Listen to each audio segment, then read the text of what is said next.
하나님의 문화라는 제목으로 하나님의 말씀을 약속으로 받도록 하겠습니다. 하나님이 사람에게 주신 그 문화가 있습니다. 그 문화는 바로 복과 생명의 문화입니다.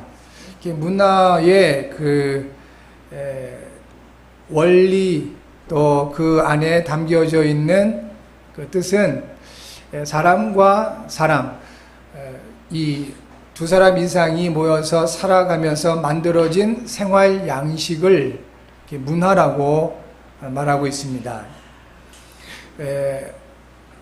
혼자서 살아갈 때 나름대로의 어떤 모습이 만들어지지만 그것을 문화라고는 하지 않습니다. 두 사람 이상이 이렇게 무리를 이루었을 때 만들어진 생활 양식을 보편적으로 문화다라고 말하고 있습니다. 그러면 하나님과 사람의 관계에 있어서도 분명히 문화가 존재합니다.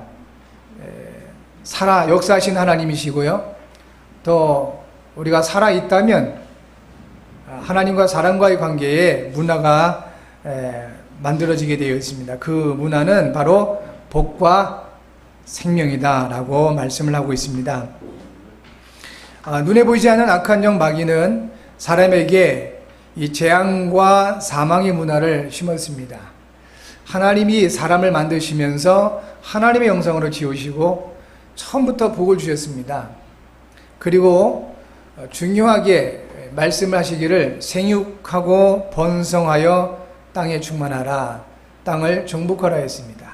이것이 사람에게 주신 하나님의 문화지요. 하나님과 함께하는 생명.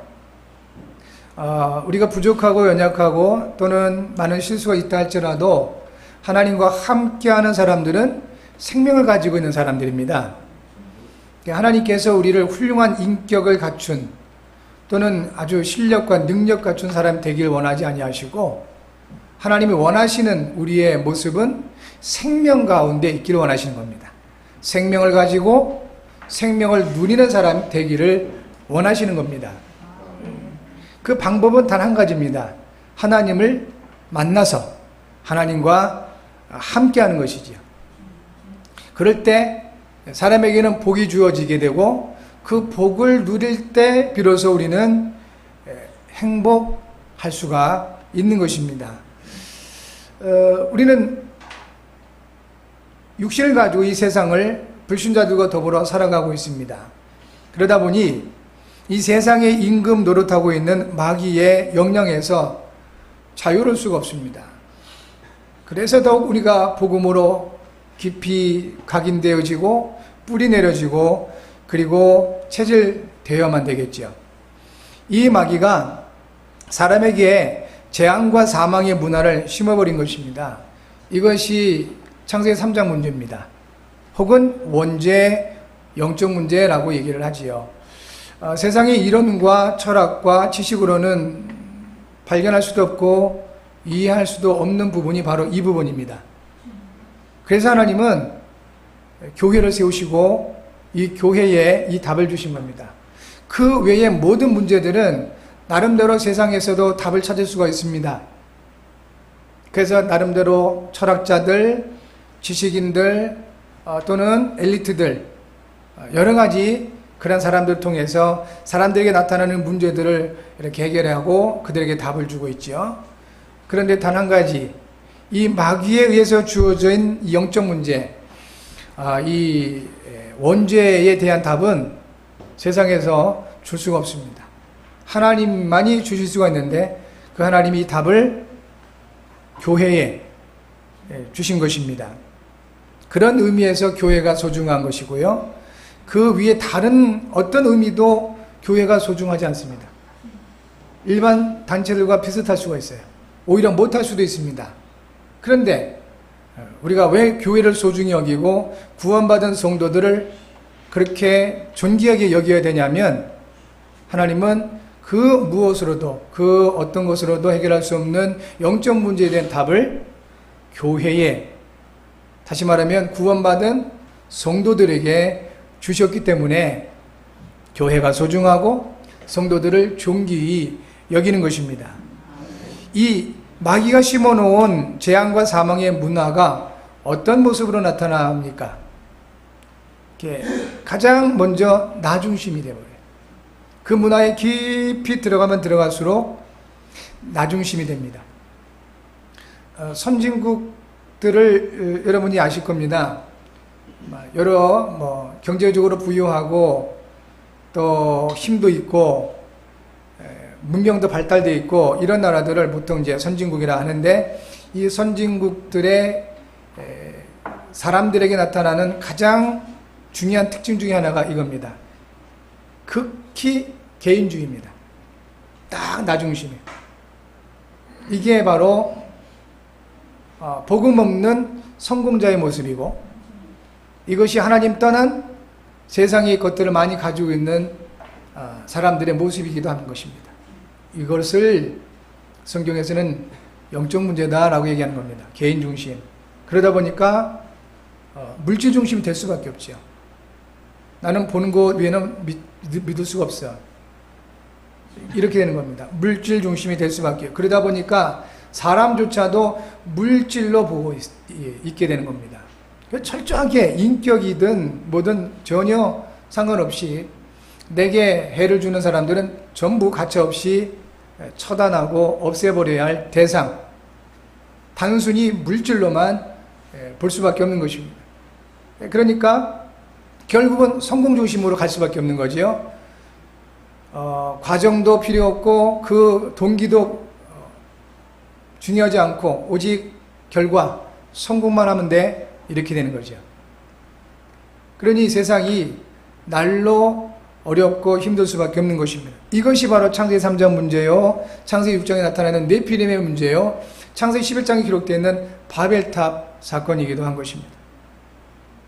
그러다 보니까 하나님을 떠나서 개인 뭔가를 찾고요, 그리고 물질적으로 많은 것을 소유하게 되고 성공할 수도 있습니다. 그러니까 어떻게 됩니까? 이들의 모든 문화가 미신 문화가 되는 것입니다. 참 놀랍고 신기한 것은 그렇게 많은 지식을 가지고 있는 사람들 가운데 이 미신, 점술, 우상숭배에 깊이 빠지게 되는 경우가 허다하다는 사실입니다. 논리적으로는 나는 눈에 보이는 것 외에는, 손에 만져지는 것 외에는 안 믿어. 그래서 그런 분들이 지식인들이잖아요. 과학자들이고 이런 사람들이 주로 그렇게 고백을 합니다. 그런데 이런 분들일수록 뭔가를 이렇게 찾고, 그리고 이런 분들일수록 미신과 점술, 우상숭배에 빠지게 됩니다. 우리나라뿐만 아니고 전 세계적으로 마찬가지예요. 특별히 선거철이 되면 이제 많은 유능한 사람들이 이렇게 국민의 대표로 나서게 되죠. 그리고 그들을 돕는 사람들도 많이 생기게 됩니다. 그런데 그 후보자로 나서거나 그분들을 돕는 사람들이 보통 사람들이 아니에요. 나름대로 잘나고 나름대로 똑똑하고 나름대로 실력 있는 사람들이에요. 신기하죠. 그럴 때마다 점집이나 무속인 집이 문전성시를 이룬답니다. 너무 많은 사람들이 찾아와서 그런다는 거죠. 이해할 수 없는 일들이 벌어지죠. 그게 왜 그럴까요? 이러한 부분들이 바로 우리 인간이 영적인 존재고 영적인 문제에 잡혀 있는 상태라는 것을 볼 수가 있는 것입니다. 그러다 보니 운명에 딱 잡혀서 많은 것을 소유할 수는 있지만 마음에 그 짐을 덜 수가 없습니다. 그러니까 선진국일수록 문명과 문화가 발달된 나라일수록 정신 문제가 많아요. 신기한 노릇입니다. 정신병들이 더 많이 일어나고 있습니다. 제가 어릴 때만 하더라도 참 가난했죠. 우리 어르신들 시대에는 더 가난했습니다. 그런데 그 시대에는 정신병 환자들이 그렇게 많지 않았습니다. 지금은 너무너무 심각한 상태가 되어버렸어요. 왜 그렇게 됐을까 하는 것입니다. 이게 그러다 보니까 육신의 문제가 더 많이 생기고 내세 문제, 죽음에 대한 두려움이라든지 오해라든지 이런 것들이 너무 많아졌어요. 그러니까 죽으면 끝난 줄 착각을 하고 자살하는 비율이 굉장히 높아졌습니다. 그게요, 다른 사람을 죽이는 것이나 나 자신을 죽이는 것이나, 다른 사람을 죽이는 것은 타살, 살인, 나를 죽이는 것은 자살이라고 그러죠. 똑같이 사람을 죽이는 겁니다. 이것은 절대로 하나님의 역사가 아닙니다.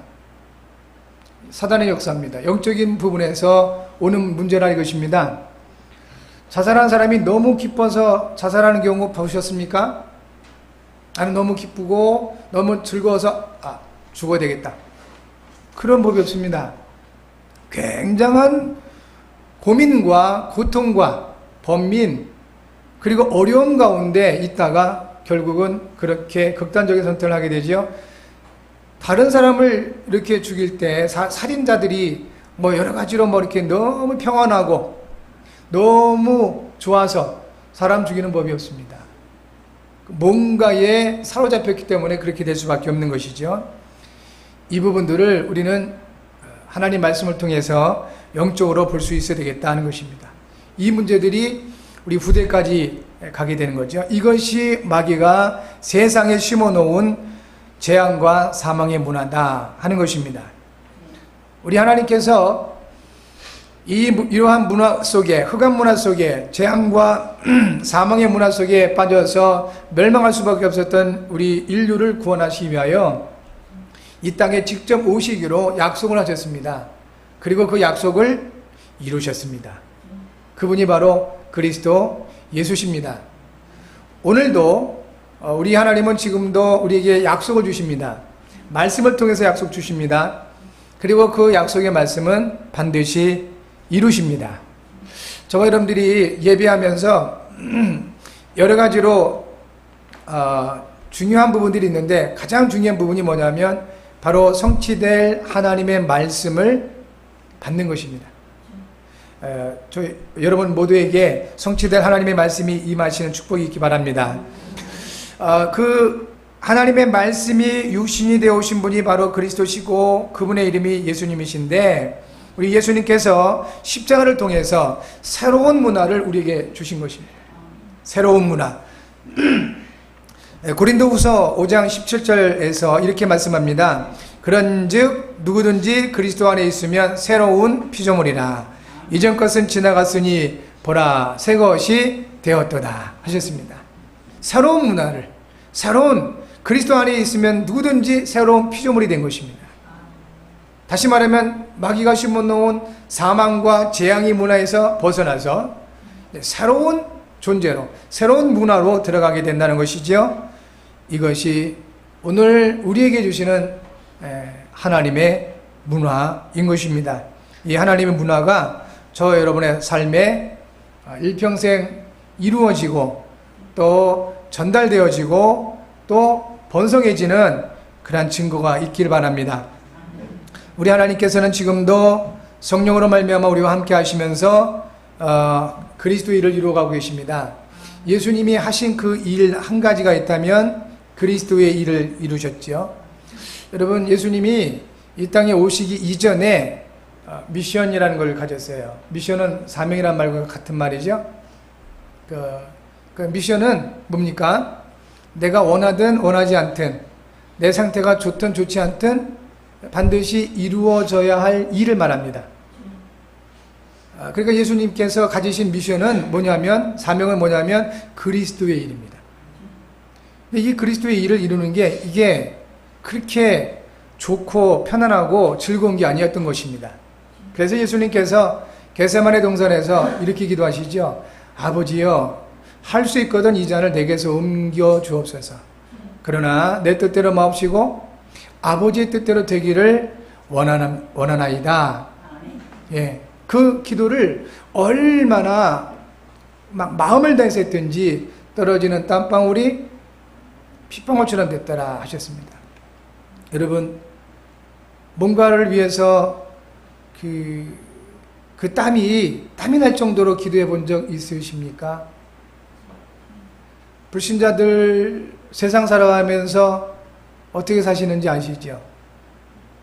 정말 땀을 흘리는 그 정도가 아니고요. 그야말로 그냥 막 피나는 전쟁을 같이 세상을 살아가고 있습니다. 어떨 때 보면 존경스럽기도 하고 또 어떨 때 보면 안쓰럽기도 하고 그렇습니다. 우리 예수님이 하나님께 기도할 때 그렇게 하셨습니다. 그 땀방울이 땀이 났는데 그 땀방울이 핏방울처럼 될 정도로 그렇게 하나님 앞에 기도하셨는데 무엇을 위해서 기도하셨냐면 당신의 미션을 위해서 그리스도의 일을 이루는 것, 이것을 위해서 순전히 예수님 자신을 위한 것이 아니었죠. 바로 저와 여러분들의 구원을 위한 그 사명이 예수님의 사명이었던 것입니다. 그렇다면 이제 저와 여러분들이 그리스도께서 함께하는 그리스도인으로서 우리는 이 한 가지를 먼저 볼 수가 있어야 되겠습니다. 예수님께서 저와 여러분과 함께 하십니다. 예수님은 그리스도십니다. 누가 뭐라 그래도 그분은 유일하신 그리스도가 맞습니다. 세상 70억이 넘는 사람들이 힘을 합쳐서 예수는 그리스도 아니라고 한다 할지라도 예수님은 그리스도가 맞습니다. 이것을 가리켜서 진리라고 합니다. 변하지 않는 거예요. 그 그리스도는 모든 문제를 이미 해결하셨습니다. 십자가에서 선언하시기를 내가 다 이루었다 하셨습니다. 그래서 우리는 믿음으로 고백을 하는 것입니다. 예수는 그리스도요. 모든 문제 해결자다. 한번 따라서 고백해 주시겠습니다. 예수님은 그리스도요. 모든 문제 해결자이십니다. 우리의 믿음의 내용이 바로 이것입니다. 그러면 그 그리스도이신 예수님이 우리와 함께 하시면서 무슨 일을 하실까요? 지금도 한 가지 일을 하십니다. 그리스도의 일을 하고 계신 것입니다. 그리스도의 일을 이루셔요. 예수님께서 이 땅에 사람으로 오셔서 그리스도의 일을 이루셨는데 그 그리스도의 일을 이루시면서 우리를 마귀의 권세에서 자유하게 하셨습니다. 그리고 지금도 그 그리스도께서 우리를 죄와 사망의 법에서 해방하시고요. 하나님 만나는 길을 열어주셨는데 우리와 함께 하신 예수님은 지금도 우리를 통해서 말씀을 성취하시고 그래서 하나님을 알아가게 하십니다. 하나님을 만나게 하시고 하나님을 알아가게 하십니다. 그리고 우리의 기도를 들으시고 응답하십니다. 죄의 문제를 완벽하게 해결하셔요. 그리고 지금도 마귀에 잡혀있는 영혼들을 저와 여러분을 통하여 구원해 가십니다. 전도와 선교죠. 예수님은 지금도 저와 여러분들 통하여 이 그리스도의 일을 이루시는 것입니다. 자, 그렇다면은 우리와 함께 하신 예수님의 그 일, 그리스도의 일이 우리를 통해 나타날 때 그것이 하나님의 문화가 되는 것입니다. 오늘 말씀을 받는 저와 여러분들에게 하나님의 문화가 새롭게 이루어질 줄 믿습니다. 다시 말하면 오늘 말씀을 받는 저와 여러분들에게 예수님께서 그리스도의 일을 이루시는 증거가 새롭게 풍성하게 나타날 줄 믿습니다. 자, 그러면 이 하나님의 문화에 대해서 몇 가지 알아야 되겠습니다. 먼저는 하나님의 문화는 복음 문화입니다. 복음 문화. 그러면 먼저 복음이 뭐냐라고 할 때 로마서 1장 2절에 이 복음은 하나님이 선지자들을 통하여 그의 아들에 관하여 성경에 미리 약속하신 것이라 했습니다. 복음 자체가 뭐냐면 하나님이 주신 것입니다. 사람이 만든 것은 복음이 아닙니다. 종교입니다. 하나님이 주신 것이 복음인데 이 복음은 선지자들을 통해서 주십니다. 그래서 사람들이 착각하는 겁니다. 사람 통해서 주시기 때문에 부족한 모습, 연약한 모습을 가지고 있는 사람들을 통해서 하나님이 복음을 주셨어요. 선지자들이 완벽한 분들이 아니거든요. 그럼 오늘도 마찬가지겠죠. 그러니까 모자란 사람들의 모습을 보면서 이 복음을 오해해요. 많은 분들이 그러잖아요. 예수 믿는 사람들 때문에 나는 교회 못 가요, 안 가요, 예수 믿을 수 없습니다. 그래요. 지난주도 어떤 분을 만나서 그랬습니다. 예수 믿는 사람들, 나를 비롯해서 예수 믿는 사람 그리스도인이다. 나도 실수하고 부족하고 연약한 모습이 참 많다. 그런 연약하고 부족한 나의 모습을 보고 예수님을 부인하고 그 영원한 고통을 받을 이유가 없다. 나를 통하여 역사하시는 그 예수님을 바라보고 그분을 믿는 것이다. 그리스도인들을 믿는 것이 아니고 우리는 그리스도를 믿는 것이다. 그렇게 말씀을 드린 기억이 있습니다. 저와 여러분의 평생에 믿음의 그 기본이 되어야 되겠죠. 여전히 우리는 그리스도인들 때문에 상처받을 수도 있습니다. 그리스도인들 때문에 우리는 어려움을 겪을 수도 있습니다. 그러나 우리의 믿음의 대상은 그리스도인들이 아닙니다. 그리스도가 우리의 믿음의 대상입니다. 믿음의 주요, 또 우리를 온전케 하시는 이인, 그분은 바로 예수 그리스도 되십니다. 선지자들 통해서 하나님이 복음을 주시기 때문에 많은 사람들이 이렇게 오해하게 되는 겁니다. 그리고 그 내용이 뭐냐면 그의 아들에 관한 것이라 했습니다. 그의 아들, 곧 예수님, 그분이 그리스도이심을, 이것이 바로 복음의 내용이다 하는 것이고요. 또 한 가지 참고해야 될 것은 성경에 미리 약속하신 겁니다. 성경에 미리 약속하신 것. 어느 훌륭한 사람이 말을 했다고 해서 그것은 복음이 아닙니다. 성경을 근거로 해서 우리는 복음을 찾을 수가 있어야 되는 것이죠. 오늘 고린도전서 9장 16절에 이렇게 말씀합니다. 내가 복음을 전할지라도 자랑할 것이 없으면 내가 부득불 할 일임이라. 만일 복음을 전하지 아니하면 내게 화가 있을 것이로다 했습니다. 왜 그럴까요? 복음은 빛입니다. 요한복음 8장 12절에서 예수께서 당신 스스로를 증거하시기를 나는 세상의 빛이로다 했습니다. 왜 예수님이 세상에 빛으로 오셨을까요? 빛의 반대가 뭐죠? 어둠이죠. 세상이 어둠에 잡혀있기 때문에 그랬습니다. 그러니까 굳이 예수님께서 빛으로 이 땅에 오신 것이죠. 그 예수가 그리스도 되신 것이 복음이요. 그렇다면 복음은 곧 빛입니다. 이사야 60장 1절에서 이렇게 말씀합니다. 일어나라 빛을 발하라 이는 내 빛이 이르렀고 여호와의 영광이 내 위에 임하였음이니라 했습니다. 사랑하는 성도 여러분, 그리스도 안에 있는 저와 여러분들은 빛입니다. 마태복음 5장 13절부터 16절까지도 예수께서 제자들을 부르시고 여전히 그 다듬어지지 않은 원석 같은 울퉁불퉁 다듬어지지 않은 그 제자들을 향해서 너희는 세상의 빛이다 라고 말씀해 주셨습니다. 여러분, 그래서 우리는 오늘 이 부분을 보아야만 되는 것입니다. 저와 여러분들을 보면서 또 성도들을 바라보면서 울퉁불퉁 모자란 부분이 많이 보여지지요. 그런데 이분들을 예수님께서는 세상의 빛으로 부르신 것입니다.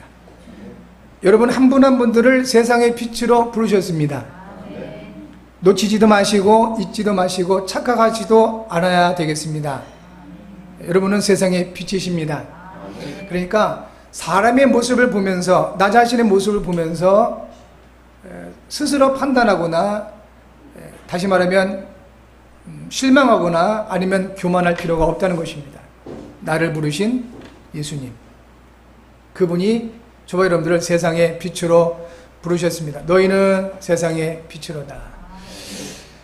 그래서 처음 베드로를 부르실 때 그가 과정 속에 갈등하고 예수님을 부인하고 세상으로 돌아가고 또 여러 가지로 넘어지고 이런 부분들을 예수님은 이미 아셨습니다.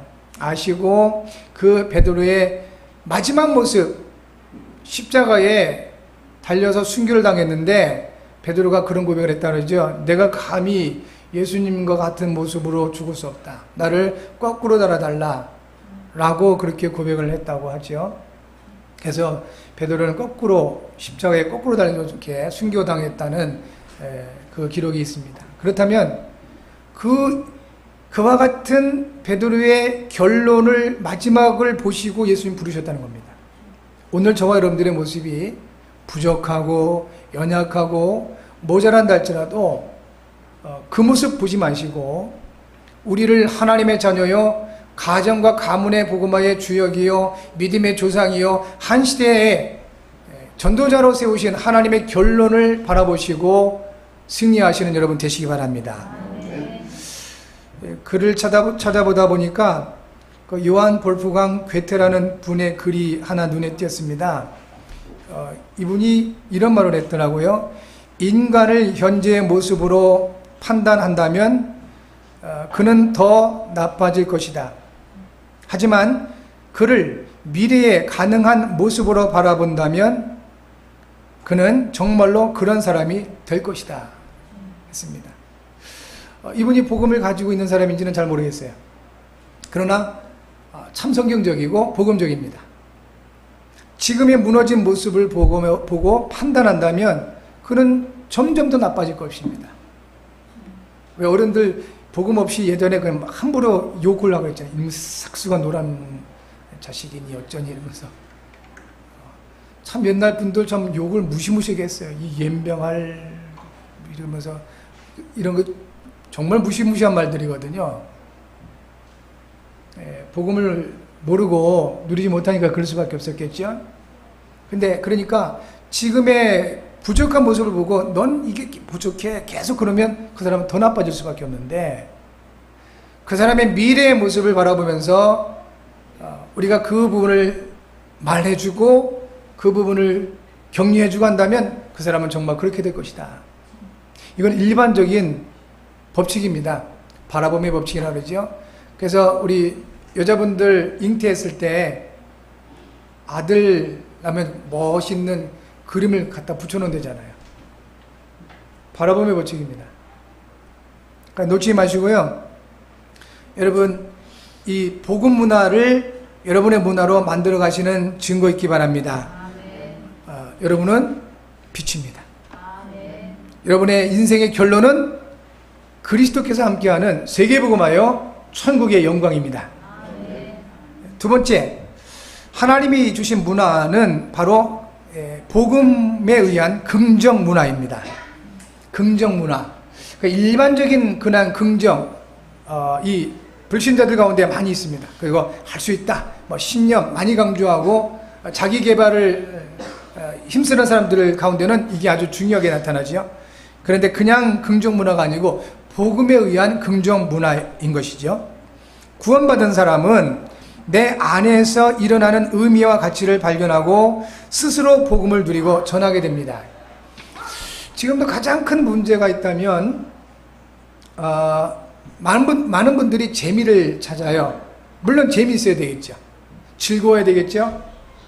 그런데 생각해 보십시오. 가정을 이루고 자식을 낳고 그래도 여전히 재미만 쫓아다닌다면 어떻게 되겠습니까? 사회생활하는 거 재미가 있습니까? 없잖아요. 공부하는 거 재미없잖아요. 책임이 주어지는 일을 감당함에 있어서는 재미가 없어요. 그거 재미없다고 다 내팽개친다면 어떻게 되겠습니까? 개인도 가정도 무너지게 되죠. 그래서 의미를 찾는 겁니다. 내가 왜 이것을 해야 되지? 오늘 예배하면서도 마찬가지입니다. 예배가 재미있습니까? 사실 재미없어요. 저는 그 운동을 좀 좋아하는 편인데 운동하는 게 재밌지 예배하는 것보다는. 그런데 여기에는 중요한 의미가 있습니다. 내가 왜 예배해야 되지? 내가 왜 교회 생활을 해야 되지? 내가 왜 오늘 하나님의 말씀을 받아야 되지? 그 의미를 찾는다면 재미를 넘어서는 뭔가가 우리에게 나타나게 됩니다. 여러분 불신자들 가운데서 그렇잖아요. 재미만 찾다 보면 결국은 뭐 마약 중독이니 알코올 중독이니 그렇게 갈 수밖에 없어요. 그러나 의미를 찾고 가치를 찾는 사람에게는 리더가 되잖아요. 다른 사람보다 앞서갈 수 있고요. 그렇게 되는 것입니다. 그래서 이 부분들을 가리켜서 우리는 성령의 인도다 얘기합니다. 여러분 성령의 인도받는 문화 속에 있기를 바랍니다. 다윗이 이런 고백을 하지요. 잘 알고 있는 말씀입니다. 여호와는 나의 목자신 내게 부족함이 없으리로다. 그가 나를 푸른 풀밭에 누이시며 쉴만한 물가로 인도하시는도다. 인도하십니다. 내 영혼을 수생시키고 자기 이름을 위하여 의의 길로 인도하시는도다. 재미를 따지고 세상 유익을 따졌다면은 뭐 사울과 사울 왕과 이렇게 타협을 하면 돼요. 그런데 그럴 수가 없는 겁니다. 하나님께서 주시는 말씀이 있고 삶의 의미가 있어요. 다윗은 삶의 가치가 달랐어요. 그러니까 부딪히는 겁니다. 그럴 때마다 하나님은 이 다윗을 인도하셨습니다. 이 복음에 의한 긍정 문화는 어떻게 나타나냐면 이렇게 나타납니다.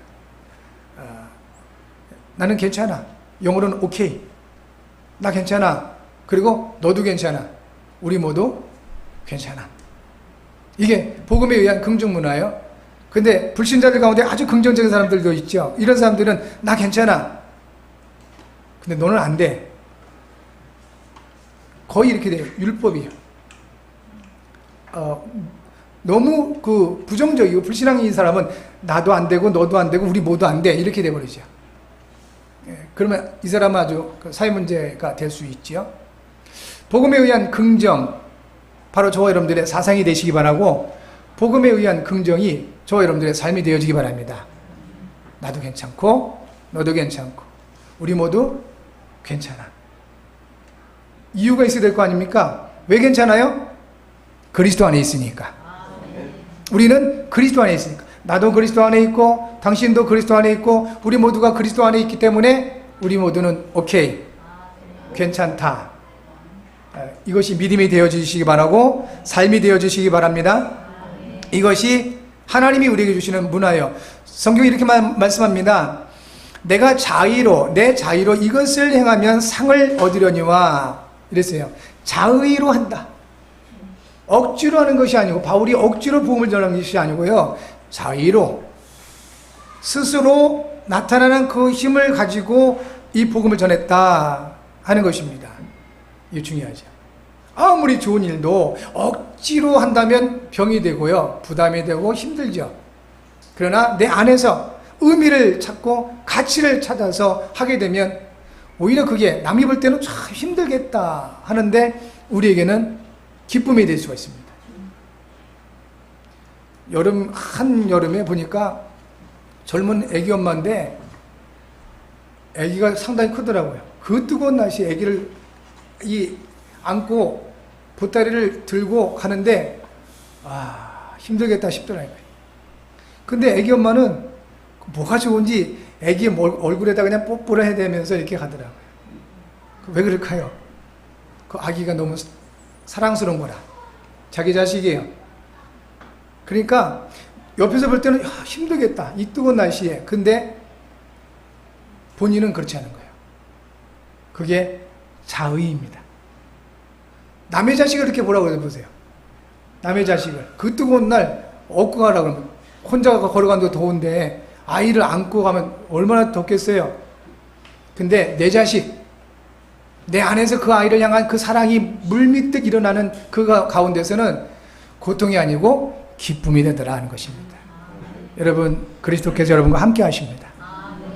여러분 안에 하나님께서 말씀하십니다. 내게 능력 주시는 자 안에서 내가 모든 것을 할 수 있느니라. 우리에게 능력을 주시겠다고 약속하셨고요, 그 능력으로 말미암아 우리를 통하여 하나님의 일을 이루어 가시겠다고 하십니다. 이것이 긍정, 하나님이 주시는 긍정 문화다. 세 번째는, 하나님의 문화는 사명 문화입니다. 나는 사명을 받았노라 하였습니다. 사명을 받았다. 예수님의 사명이 뭐라고 그랬죠? 그리스도의 일을 하는 겁니다. 그 사명이 재미있는 것이 아니었습니다. 그래서 예수님도 기도하셨습니다. 의미를 찾고 그 가치를 찾아서, 내가 십자가 못 박혀 죽어야 모든 인류가 구원받는다, 그 의미와 가치를 아셨기 때문에. 그런데 너무 재미가 없어요. 너무 고통스러울 거 아셨어요. 그래서 기도하신 겁니다. 우리에게도, 그리스도인 된 저와 여러분들에게도 하나님은 사명, 미션을 주셨습니다. 그게 하나님의 문화예요. 단순히 이 복음을 모르게 되면 이 미션이, 이 사명이 너무 부담스럽고 고통스러울 수가 있습니다.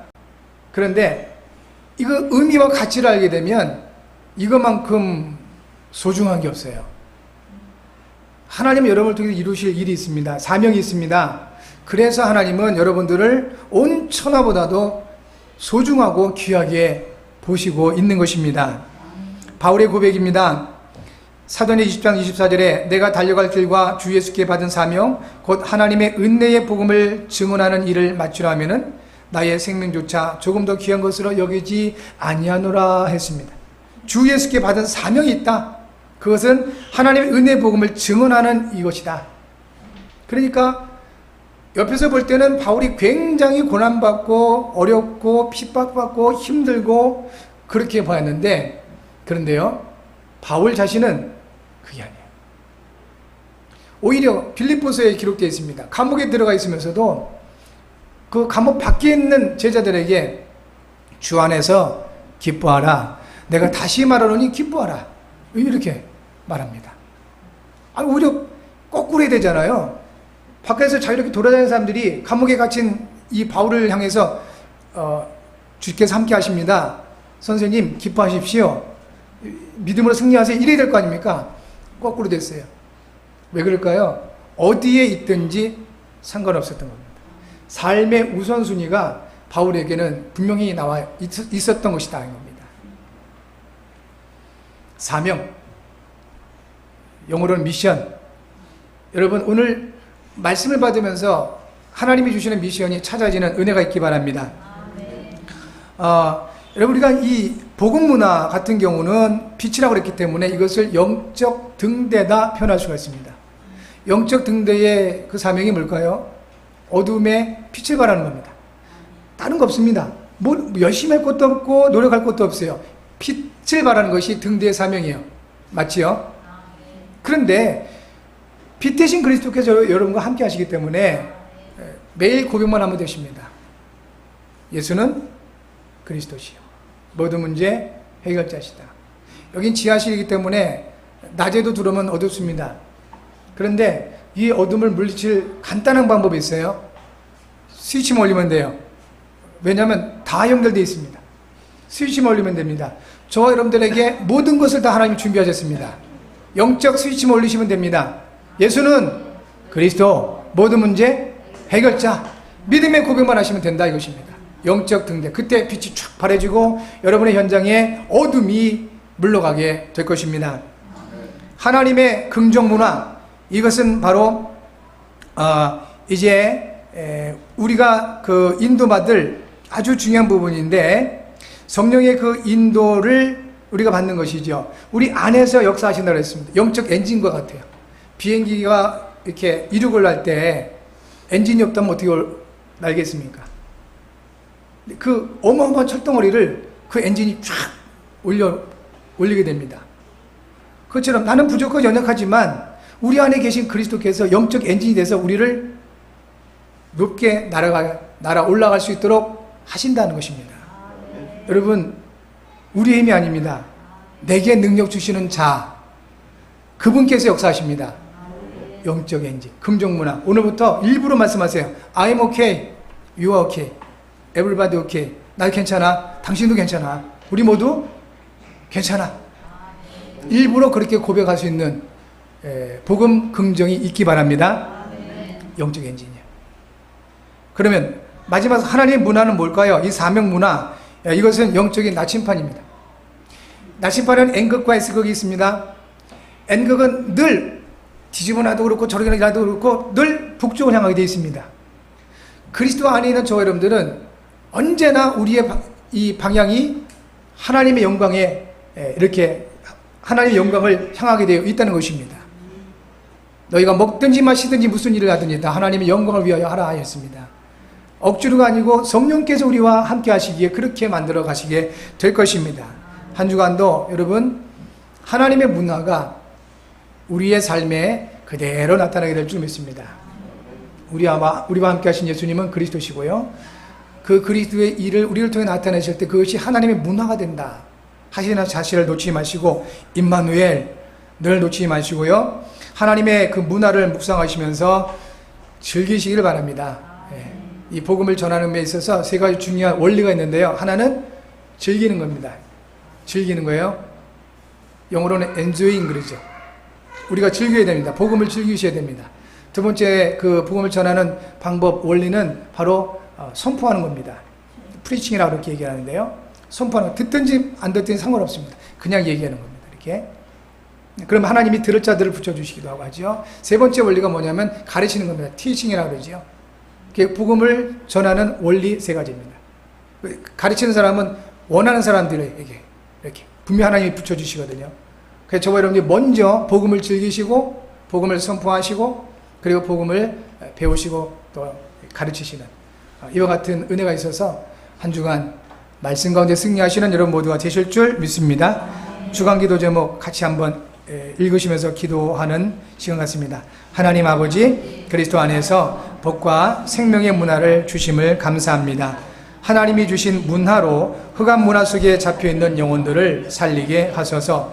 그리스도이신 예수님의 이름으로 기도합니다. 아멘.